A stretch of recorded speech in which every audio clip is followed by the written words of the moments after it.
Sot do fillojmë një seri të re mbi letrën e Kolosianëve. Le të shkojmë te Kolosianët, lexojmë fjalën e shenjtë të pagabueshme të Perëndis. Do shohim Kolosianët vargjet 1 dhe 2 sot.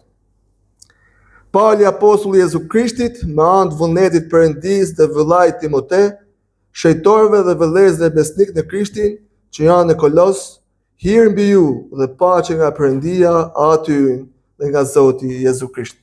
Amen. Arsyeja pse zolla ti lexojmë fillim tash këto dy vargje është për të na ndihmuar ndërkohë që shkojmë në letrën në pjesën e parë të kësaj letre.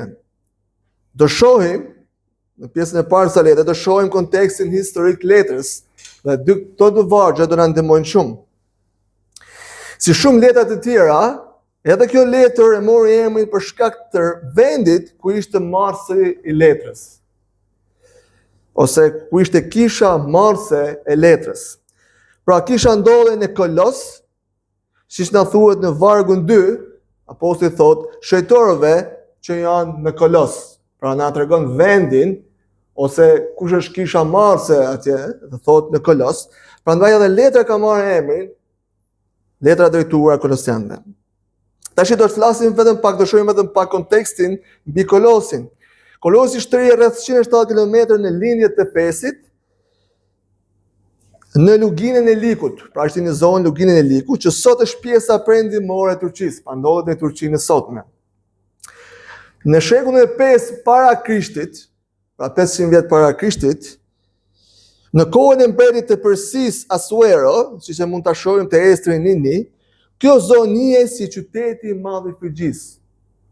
Apo të shkojmë te letra e Estrit, do ta shohim dhe kjo zonë quhej në atë kohë qyteti i madh i Frigjisë. Ishte një nga zonat më të zhvilluara në Lugin për shkak të tokave pjellore dhe kullotave të mëdha që ajo kishte. Ashtu edhe për ujërat gjelçëror. Ai kishte këto dy cilësi karakteristika si qytet, dhe për shkak të këtyre dy gjërave ajo njihej për tregtinë e rrobave. Për shkak të kullotave të mëdha kishte shumë, ishte e njohur për tregtinë e leshit dhe për shkak të ujërave gjelçëror ai përdorshin për ngjyresën e këtyre. Dhe kështu do ishte e njohur për tregtinë e rrobave. Prandaj edhe apostulli Paul përdor shpesh termat vishuni, zhvishuni, për ta bërë të kuptueshme dhe thjesht për këtë kishë. Pra po ta shohim te 2:15 dhe mbasi zhveshi thot principatat dhe pushtetit turproi botësisht e këtu thot. Pastaj te 3:8 dhe 9 thot por tani hiqni, pra ose zhvishni edhe ju të gjitha këto gjëra, zemërimin i natin kështu. Thot dhe mos gënjeni njëri tjetrin sepse jeni ju e zhveshët njeriu në vjetër dhe veprat e tij. Edhe pastaj thot vishni, zhvishni, pra duke përdorur këtë terma që ato e kuptojnë lehtë. Ndryshe kjo qytet, pra ose Kolosi ishte edhe një pikë kyçe në rrugën kryesore tregtare nga lindja në Perëndim. Pra po flasim për 500 vjet para Krishtit, pra po flasim me kohën kur ai quhej Frigji e Madhe. Pastaj me vonë u pushtua nga Aleksandri i Madh. Tash jam duke dhënë sa terma historik sepse japin një bot kuptim mbi letrën dhe mbi gjithë historinë e kishës në fakt. Pastaj me vonë u pushtua nga Aleksandri i Madh, i cili solli gjuhën greke në këtë kohë, në këtë krahinë.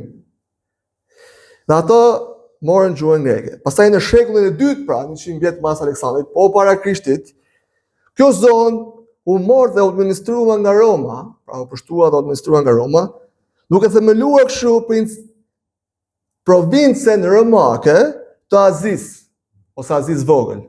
Pra gjithë kjo zonë, që se quajmë Turqinë e sotme, u quajt pra provinca romake Azis. Siç e njohim edhe në Bibël, kishat e Azis, pra kur thot kishat e Azis, kisha e Azis vogël, jemi duke menduar këtë zonën e Luginës që po flasim këtu.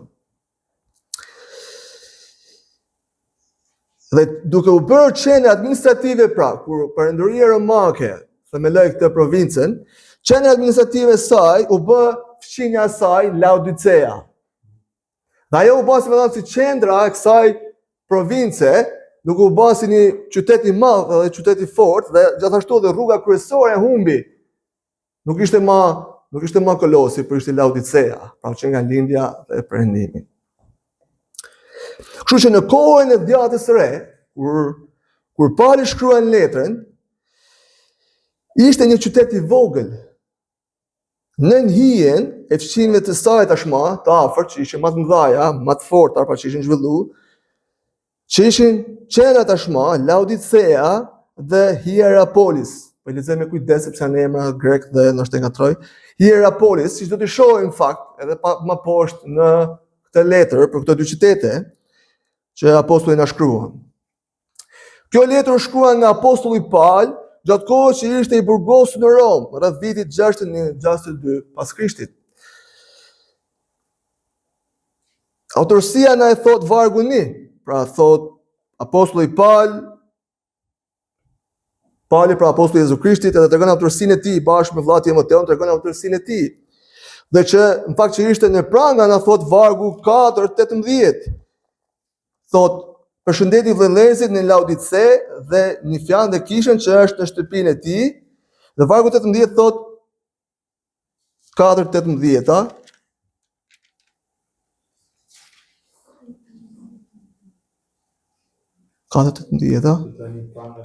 Po, fitoni pranga, pra thot, kujtoni prangat e mia.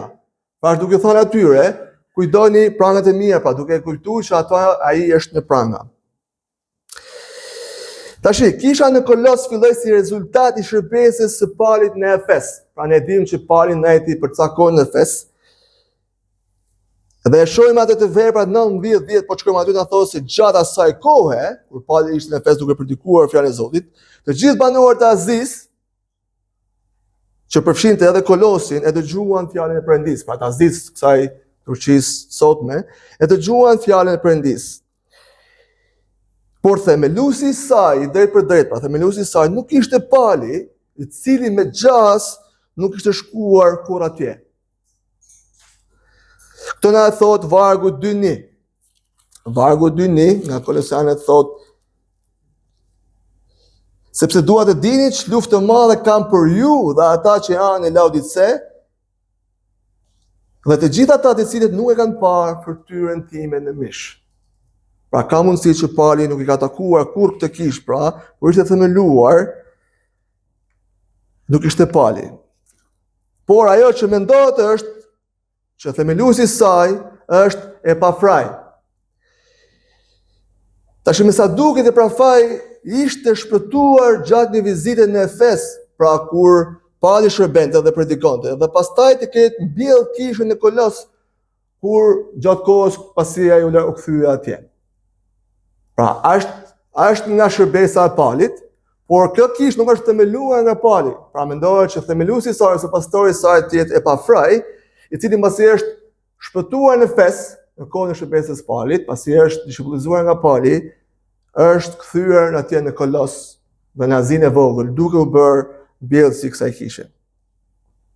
Dhe këtë na thot në fakt vargu 7 nga kapitulli 1 thot: sikurse edhe e mësuat nga Epafrai, duke thënë kishës, pra masi ka thënë çfarë gjëra sipër duke treguar ungjillin, sikurse edhe e mësuat nga Epafrai, bashkëshërbëtori ynë i dashur, i cili është një shërbënjes besnik i Krishtit për ju.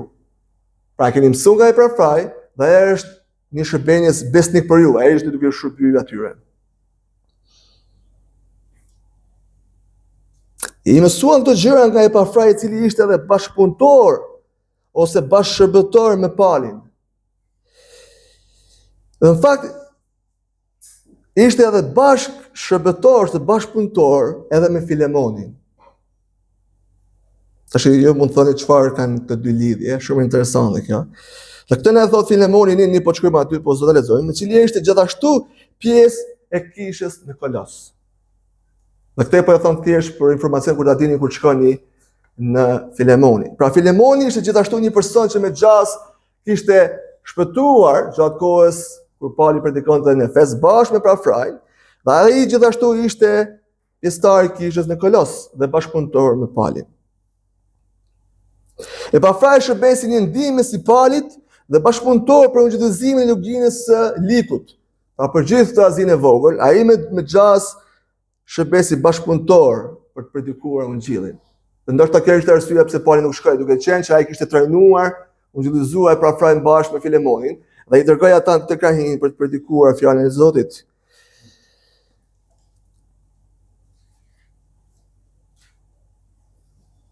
Siç e përmendëm më lart, duke përfshirë edhe Laodicen dhe Hierapolisin.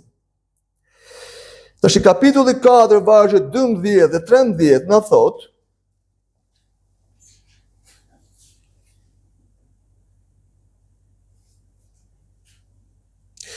po e prafraj që është nga tuajat, pra po thot nga jush, dhe shërbëtori i Krishtit ju përshëndet.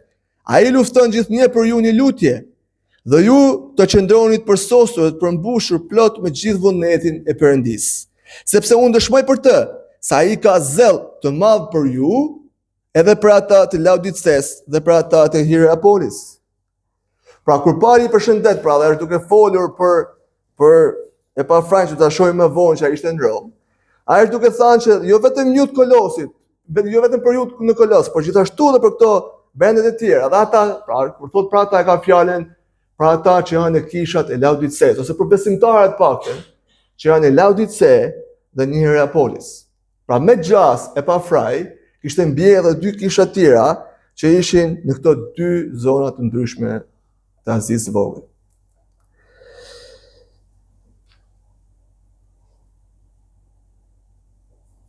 Pra ai besohet të jetë edhe themeluesi i kishave atje.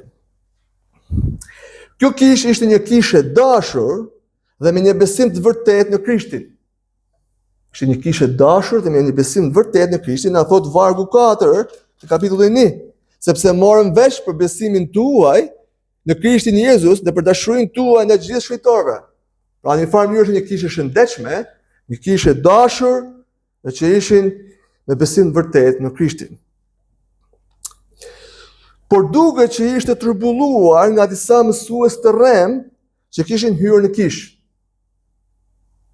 Pra ajo çfarë ishte duke ndodhur tashmë në kishën e Kolosit, ishte duke turbulluar.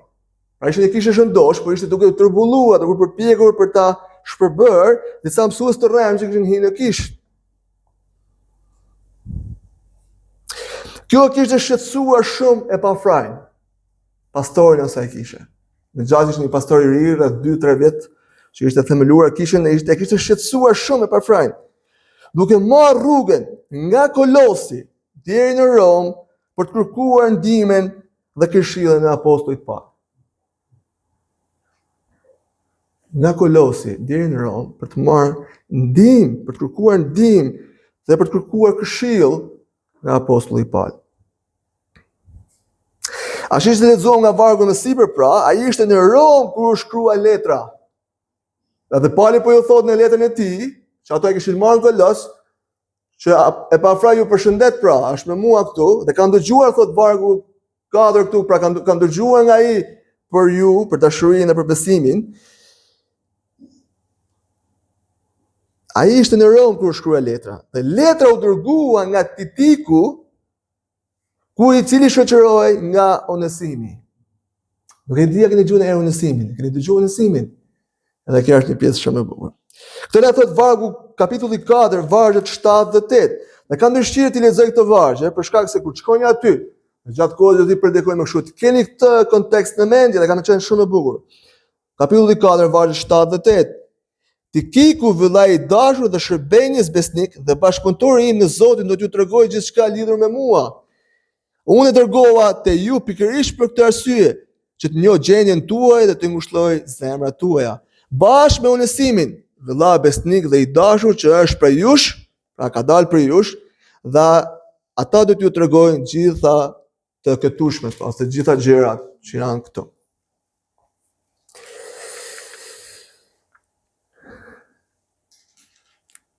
Pra Onesimi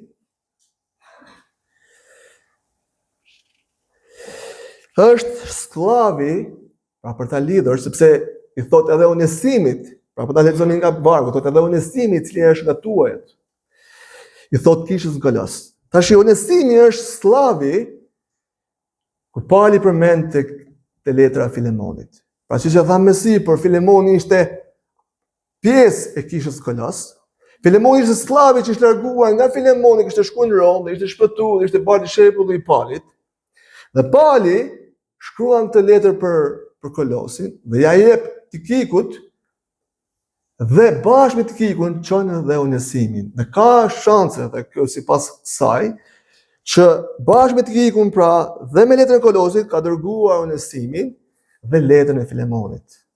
Prandaj thotë ato do vijen të kjo, pra dhe janë tuat, pra Onesimi dhe Filemoni dhe Epafrai ishin nga kisha e Kolosit. Pra edhe Onesimi edhe Filemoni ishin pjesë e kishës në Kolos. Dhe bashkë me letrën e Kolosianëve është dërguar edhe letra e Filemonit, pra siç e thamë më sipër. Dhe këtë në fakt e kuptojmë nga Filemoni 1:12. Lutesha shumë vetëm shkojmë ta lexojmë. Do ju lëviz çik në për Bibël sot si të mos në pjesën e Kolosianëve, pa shumë e bukur.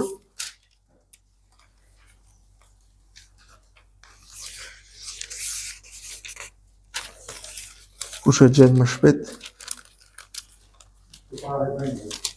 Po. Është një libër, po. Filemoni 1:12 thot, të cilin ta dërgova përsëri, ti pra atë që është zemra ime, pranohet. Pra e thot Filemonin ta kanë dërguar, pra do të vijë të takojë në ty dhe ti pranoje, thot apostulli Paul Filemonit.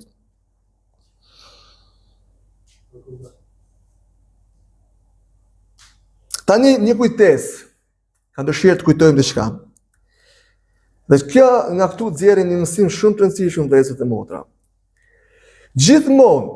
Gjithmonë barit e mirë që kujdesen për tufen, ose pastorat e mirë që kujdesen për kishën, janë ato që kujdesen për gjendjen e tyre dhe ecjen në perëndin për kishën e tyre. Gjithmonë, një bari i mirë kujdeset në mënyrë shpirtërore mas pari dhe për ecjen me perëndin për kishën e tij. Ka një zjarr, ka një kujdes për këtë gjë, për kishën e tij. Dhe kjo ishte ajo që e shtyu Epafrain për të marrë një udhtim deri në Rom, e cila ishte 1700 km larg në vija ajrore nga Kolosi në Rom. Siç e dim, nuk ishte avion, por duke marrë një rrugë të gjatë, duke shkuar për të takuar apostullin Paul, i cili në fakt ishte në burg. Dhe të qëndronte atje për një kohë ndoshta të gjatë, që thot ai ndeni në Rom bashkë me apostullin, pra duke kthyer me letrën, që trajnohej dhe këshillohej nga apostulli. Përveç letrës që apostulli dërgoi, ai Epafrai ndajti për të trajnuar, ndoshta për të këshilluar, ndoshta për të nxitur, ndoshta për të bërë në javë për të përballuar këtë shqetësime që kisha Kolosi tashmë kishte ndjerë. Çfarë pune, çfarë burri. Gjithashtu apostulli Paul gjithashtu kishte një dashuri të thellë dhe kujdes të madh për këtë kishë. Përveç se lutej vazhdimisht për ta, na thot vargu 3, dërgoi edhe një nga bashkëpunëtorët e tij për të dërguar këtë letër, që të paralajmëronte kolosianët kundër herzisë të cilat ato kanoseshin, përballeshin. Në fakt, e cila kjo është një letër pastorale e Paulit, që kujdese për ta në mënyrë dashamirëse. Dhe një kujdes madh dashamirëse, për të shpëtuar nga kjo herezi. Dhe në urtësinë dhënë nga Perëndia, në ndërtimin e Shpirtit Shenjtë, ai e dallon rrezikun që ju kanosej. Nuk ju dhan mësimet e qarta, në cilat do të mësojmë edhe më poshtë, me diagnozën e spikatur, me një diagnozë që vetëm Perëndia në urtësinë e tij e jep, dhe me thirrjen për besimtarët që të qëndrojnë besnik ndaj së vërtetës. Kishte atë që apostulli Paul bani. Të dy ishin shqetësuar, të dy ishin mrakosur. Se të dy bën gjithçka që munden për ta ndihmuar këtë kishë që të rritej shpirtërisht, që të ecë në Zotin dhe që të kujdeset ruaj nga mësuesit e rënë. Tani do shohim cilat ishin herezit. Dhe kur kuptojmë herezit, kuptojmë edhe natyrën e letrës, pse Pauli e shkruan kështu, dhe kuptojmë më mirë në fakt çdo temë dhe çdo mesazh, dhe çdo qëllim që letra na thot. Tani vargu 2:8 na thot, 2:8 tregoni kujdes se mos në kush ju bën pre të ti me anë filozofisë dhe me mashtrime të kota, sipas traditës së njerëzve, sipas elementeve të botës dhe jo sipas Krishtit. Na thotë se kishin hyrë mësues të rrethë, të cilët mesazhi kishin një mesazh filozofik. Pa na thotë mos mashtrohemi me filozofi të kota. Ishin traditat njerëzve ose mendësitë të kësaj bote. Pra duke në hijen e këtij vargu që kishin hyrë ca mësime që nuk ishin biblike. Filozofi, tradita, mendësi, gjithçka tjetër. Dhe vargu 9 na thot, po aty, sepse në të banon trupërisht gjithë plotësia e hyjnisë. Është duke folur për Krishtin. Mos mashtroj sepse në të, në Krishtin banon gjithë plotësia e hyjnisë. Ky varg na tregon çfarë sulmonin ata në thelb. Pra kur përmend apostulli këtë varg, duke thënë që ata çfarë tamam në thelbin e tyre sulmojnë është mishërimi dhe hyjnia e Krishtit.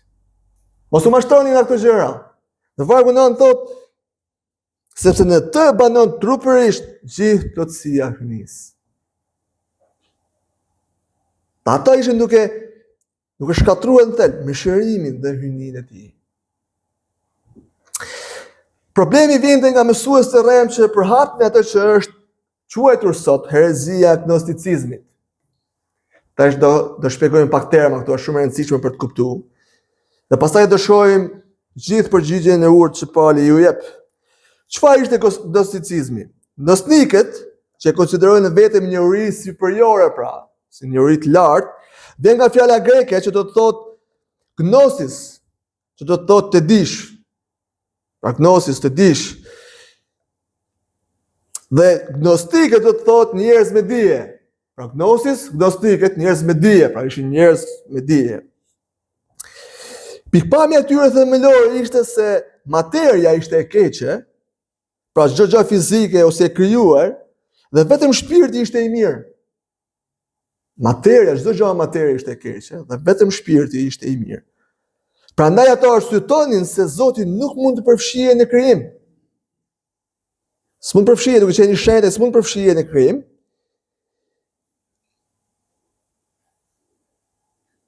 Prandaj ata nuk e përfshinin dot ose arsyetonin se nuk mund të prekte materien, pra Perëndia nuk mund ta prekte materien, edhe Krishti duke qenë biri i Perëndis, nuk mund ta kishte krijuar botën. Ata arsyetonin se Zoti nuk mund ta prekte materien në krijim, nuk mund të prekte asnjë gjë kështu, arsyetonin që në bindje se Jezu Krishti duke qenë biri i Perëndis, nëse ishte vërtet biri i Perëndis, nuk mund të kishte marrë trajt njerëzore. Pra Perëndia nuk mund ta prekë, as nuk mund të ketë lidhje fare me materien. Kështu që Krishti, nëse është biri i vërtet i Perëndis, as nuk marrë pjesë në krijim. Por gjithashtu duke qenë materia keqe, as nuk mund mishërohej. Dhe nuk ishte mishëruar. Nuk mund kishte marrë një trup njerëzor. Por gnostikët Krishti nuk ishte krijues, mishërimi nuk ishte i vërtet, dhe Krishti nuk ishte i mjaftueshëm. Kështu thonë ata. Nuk ishte i mjaftueshëm. Dhe ata mendonin duke qenë kështu gnostik pra, të ndriçuar, dhe që për ndriçimin dhe shpëtimin ishte nevojshme një njohuri e fshet pra, e lartë, një njohuri sekrete, një njohuri e fshet më lartë që ata kishin marrë. Pra që kishin kolos kishin marrë. Kishin kështu për nevojë për njohuri. Kjo herezi përmbante aspektet të ndryshme në fakt legalizmit të judaist, pra ishte përfshirë gjithashtu në këtë herezi edhe legalizmi judaist, për shembull domosdoshmëria rreth prerjes për shpëtim, siç e kemi thënë, mbajtja e ritualeve ceremoniale të vjatës vjetër, si ligjet, për festat, ushqimet e tjerë. Dhe këtë në fakt na thot vargu 12. Vargu 12 për rrethperjen thot: në të cilin ju edhe u rrethprejat me rrethprejën që nuk u bën me dorë, nëpërmjet zhveshjes së trupit mëkatar të mishit, me anë të rrethprerjes së Krishtit. S'keni nevojë për një rrethprerje fizike, s'keni nevojë, por ju rrethprehet shpirtërisht. Dhe vargu 2:16 thot: prandaj askush të mos ju gjykoj për ushqime ose pije, për festa otërne apo shabate. Pra duke se kishin hyrë këto legalizma judaik, që ata duhet t'i mbajnë se mos rrethprerje për shpëtim. Gjithashtu kishte herezi tjera që përbëhen nga kjo, sidomos disiplina asketike, të mundosh shpirtin, të mundosh trupin, pra. Të mundosh trupin, nuk qenë se trupi është i keq, duhet ta mundosh trupin për të rritur në shejtëri. Dhe këtë na thot vargu 2:23. Këto kanë një dukje urtësi në fetarizëm, të zgjedhur vetë në për urtësinë e rremët dhe moskursimin e trupit, por nuk kanë ndonjë vlerë dhe janë vetëm për kënaqësinë e mishit.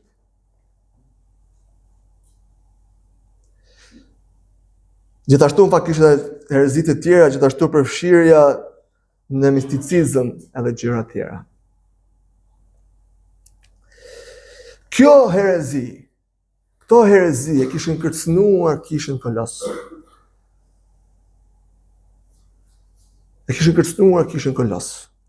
Dhe apostulli Paul, arsyeja pse dërgon letrën e tij është për t'i paralajmëruar kishën Kolos për këtë herezi. Dhe për t'ju dhënë mësimin e vërtet kundër mësuesve të rrem. Kjo është arsyeja.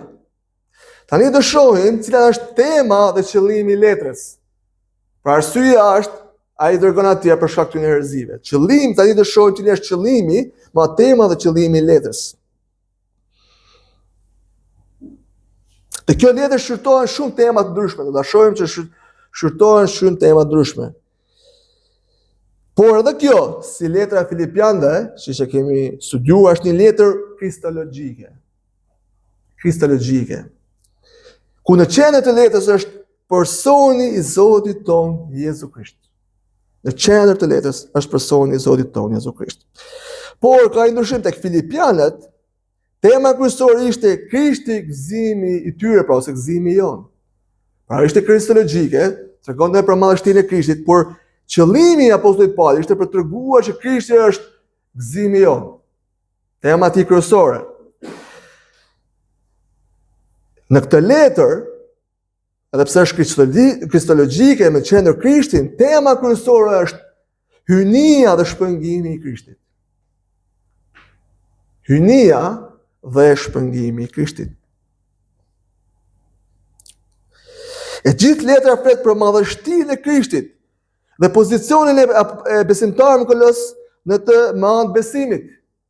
Madhështia e Krishtit dhe çfarë pozicioni kishin ata në Krishtin me anë besimit. Pra duke treguar mbi hyjninë e tij dhe duke treguar mbi shpëngimin e plotë që ata kishin marrë Zotin tonë Jezu Krisht. Ai është që krijoi të gjitha gjërat. Ai është shpëtimtari që na shiroi nga pushteti i errësirës, na thot vargjet, nuk e na shpënguar me anë të gjakut të tij, duke marrë faljen e mëkateve. Krishti si vetmi dhe gjithë mjaftueshmi shpëtimtar. Si vetmi dhe i mjaftueshëm shpëtimtar. Duke u bërë qartë besimtarëve në Kolos se s'ka asnjë gjë tjetër, s'duhet asnjë gjë tjetër për të marrë shpëtimin e plot, veçse në personin e Krishtit dhe në veprën e tij në kryq. Asnjë gjë nga këta. Tema të mëdha kryesore që do të shohim në fakt në kapitullin më poshtë është personi i Krishtit, vepra e Krishtit, që të tham, bashkimi i Krishtit me të krishterët, pra me kishën, sjellja e krishterë, dhe gjithashtu do shohim mësimet e rreme, pra që ju jep përgjigje. Këto janë tema të mëdha. Tash cili ishte qëllimi? Pra e syja e tham, pra për shkak të herezisë, tema e tham për cilin ai flet, kristologjia dhe kjo, pra hyjnia dhe shpengimi, dhe qëllimi i parë ishte që ata të kuptonin se Krishti mjafton. Me thamë një fjalë. Krishti mjafton. Krishti mjafton. Dhe ata ishin të plot në Krishtin. Sa ata nuk ishin nevojë të shikonin askund për përmbushjen e shpëtimit jashtë Krishtit, vetëm në Krishtin. Dhe pyetja për sot, vëllezër e motra, për ne. A mjafton Krishti? A e shohim shpëtimin vetëm në personin e Krishtit dhe në veprën e tij shpëtuese? Nuk na duhet asgjë tjetër. Vetëm vepra e tij shpëtuese. Krishti është krijuesi dhe shpëtimtari i gjithë mjaftueshëm. Krijuesi dhe shpëtimtari i gjithë mjaftueshëm. Vargu 2:10 thotë sepse ju jeni të plot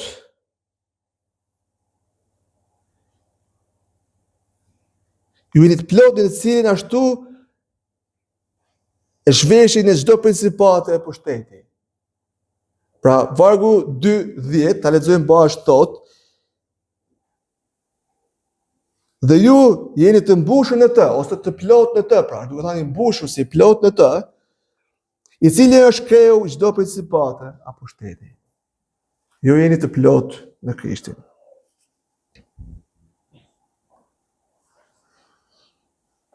Dhe që ata ashtu si që kishin marrë Krishtin, të ecnin në ta.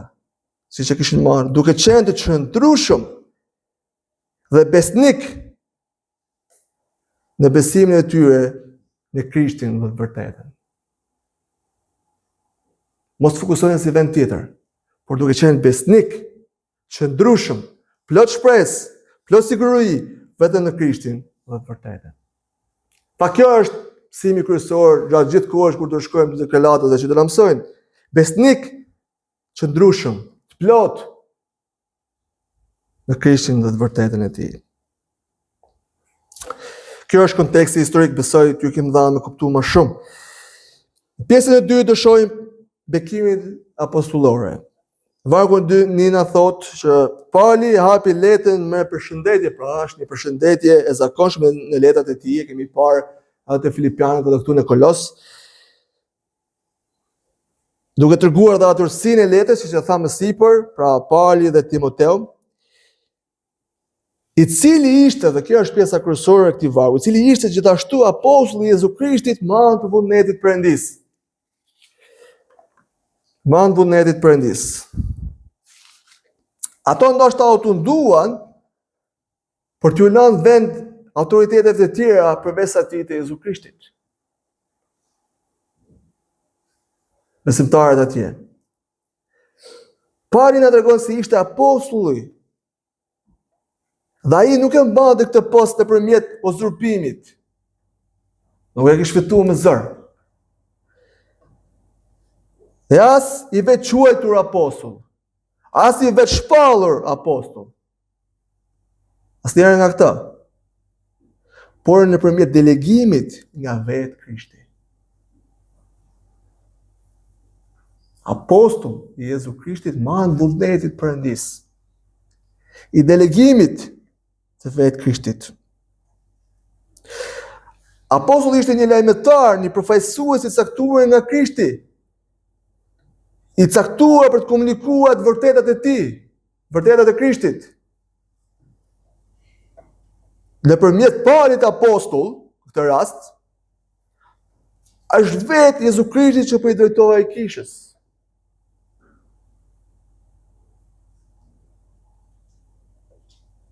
Ndaj ata duhet ta merrnin me seriozitet të madh dhe me autoritet.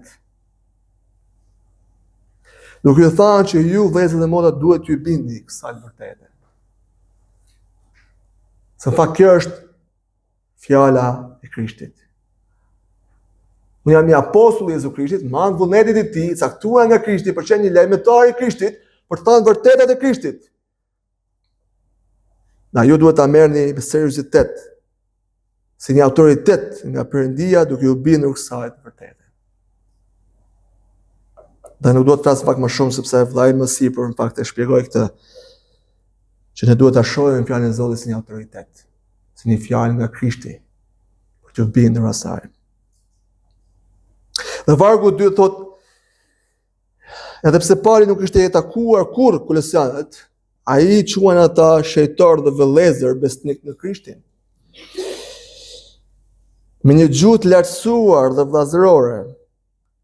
Ata ishin shejtor të ndarë veçmas pra nga bota, të drejtësuar nga vepra shkryese e Krishtit, të birësuar me një familje, pra duke qenë vëllezër dhe motra, pra vëllezër, të rast vëllezër, duke pasur një atë të përbashkët, duke quajtur vëllezër, çdo besimtar i shfaqsuar me anë besimit. Është një vëlla, ka një atë përbashkët. Duke pasur thotë që jeni në Krishtin, duke pasur pra një bashkim shpirtëror me Krishtin. Të gjithë ju që jeni vëllezër, jemi birësuar në familjen e Perëndisë. Të shenjtë, të ndarë veçma, të drejtësuar nga Perëndia, që jeni në Krishtin, të bashkuar shpirtërisht me Krishtin. Dhe në fund shohim dhe duke i bekuar, duke thënë hir dhe paqe nga Perëndia dhe nga Zoti Jezu Krisht. Fakt ne kemi predikuar nga Filipianët, pa i dorëzon në hirin dhe në paqen e Perëndisë. Hiri është dashuria dhe mirësia dhe favori pa merituar, dhe në falas sipas vullnetit të Perëndisë. Në këtë bekim kërkon apostulli Paul për Kolosët. Hir, dashuri, mirësia, dashuria, favori, pa merituar, i van falas, tjetë mbi këtë kish. Këtë gjë kërkon të Pali nga Perëndia dhe për urën për besimtarët në Kolos. Hir dhe paqe. Për ta mbyllur vëllezër dhe motra, çfarë na nxit kjo letër për sot për ne? Ne do ta themi shkollën pak se ne do ta mësojmë më shumë gjatë kohës që ta predikojmë në mënyrë ekspozuese varg pas vargu. Ajo që na drejton me thënë shkurt, të drejtojmë vëmendjen tonë te biri dashur i Perëndisë. Te biri dashur i Perëndisë, Jezu Krishti. Në mënyrë që mund të besojmë, ta duam dhe ta adhurojmë atë.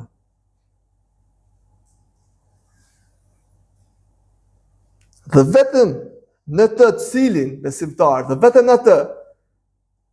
në të cilin besimtarët arrin plotësinë e tyre, plotësinë e shpëtimit tyre, duke qenë beta i kreu kishës. Amen? Le të lutemi.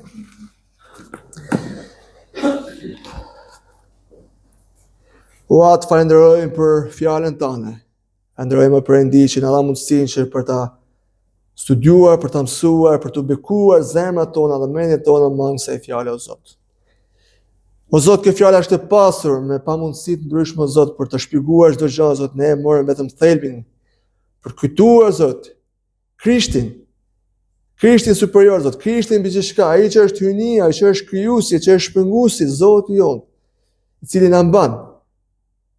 Dhe jemi të plotë në të. O Perëndi, ndërkohë që shkojmë gjatë kësaj lidhje, të lutem, na i përut zemrat tona, na i hap mendjet tona, ta njohim, ta kuptojmë këtë fjalë, për gjithashtu t'i bindna kësaj të vërtete. Në emrin e Jezu Krishtit lutem. Amen.